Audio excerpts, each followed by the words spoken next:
Enfin, je veux dire, tant qu'on n'aura pas des interpellations avec des sanctions plus lourdes, évidemment, il n'y aura rien de dissuasif. On voit bien que ces leviers-là, ils ne sont pas activés. Alors, le ministre de l'Intérieur peut faire des tweets.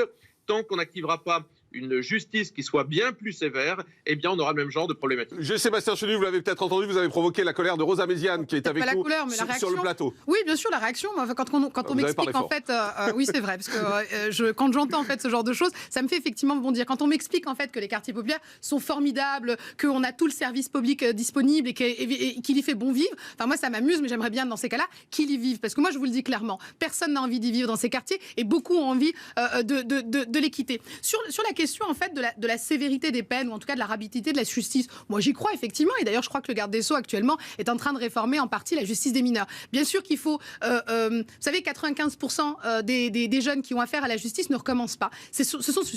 On va parler des peines dans un instant. Je voudrais juste que Sébastien Chenu vous réponde sur ce que vous avez dit. Vous disiez, Rosa Méziane, allez-y dans ces quartiers si c'est si agréable à vivre. Vous allez voir que derrière le coup de peinture, et c'est ce qu'elle nous disait tout à l'heure, en fait, il continue à y avoir des cafards. Le commissariat Croix-Rouge de Reims est bunkérisé et il est fermé quasiment en permanence. Donc moi je veux bien en fait qu'on ait des commissariats fermés en permanence et qu'on nous explique en fait que la sécurité doit y régner. Sébastien Chenu vous répond. Oui, merci. Cette dame ne sait pas de quoi elle parle. Moi, j'ai passé ma jeunesse dans ce quartier. Ma mère y vit. Oui, et moi, j'étais dans le 16e arrondissement, bien entendu. Ma mère qui vit au cœur du quartier. Donc, vous voyez, moi, je ne parle pas de choses abstraites. Je connais ce quartier par cœur. J'en ai été l'élu pendant des années et je sais l'investissement public qu'il y a eu. Il y a un commissariat flambant neuf. On a abattu des tours, etc.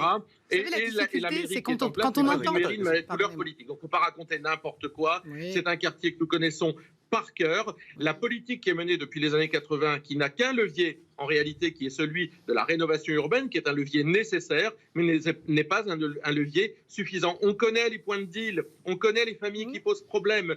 Tout ça, on le connaît. Ça fait des années, moi, quand j'entends l'éducation, etc. Certes, mais ça, c'est un pan. Il faut le plan de la sévérité de la justice, de la sanction. Tant que nous n'aurons pas ce pan, eh bien, les quartiers continueront à brûler. On pourra y déverser des millions d'euros. Les millions d'euros que payent les Beauvaisiens à travers leurs impôts sont déversés sur ces quartiers. Voilà le résultat depuis 3 nuits. Donc, je trouve ça très amusant, en fait. Vous ne connaissez pas, etc. Que cette dame retourne à ses études, qu'elle vienne à Beauvais avec moi, bien sûr. Donc, chaque rue, chaque coin. De toute façon, visiblement, il n'y a jamais mis les pieds. On a un combo sexisme. Non, mais c'est magnifique. Également. Sainte-Maxence de la même façon ces derniers soirs. Donc ça montre bien qu'il y a une politique qui ne fonctionne pas. Merci Sébastien Chenu. Juste pour je voudrais faire parler les autres invités aussi. Je suis vraiment désolée, mais parce qu'au-delà des attaques ad hominem, moi ça m'amuse toujours en fait quand ces personnages m'expliquent comment gérer l'argent public. Parce que les rares villes FN qui ont été gérées en fait en France, on s'est aperçu que rien n'avait été mis dans la jeunesse, rien n'avait été mis. C'est un autre débat. C'est un débat. Alors c'est un débat parce que moi vous savez j'ai été toulonnaise pendant 5 ans. Et donc moi je veux bien qu'on parle d'argent public, mais il va falloir parler d'efficience de l'argent public. On laisse parler les autres invités.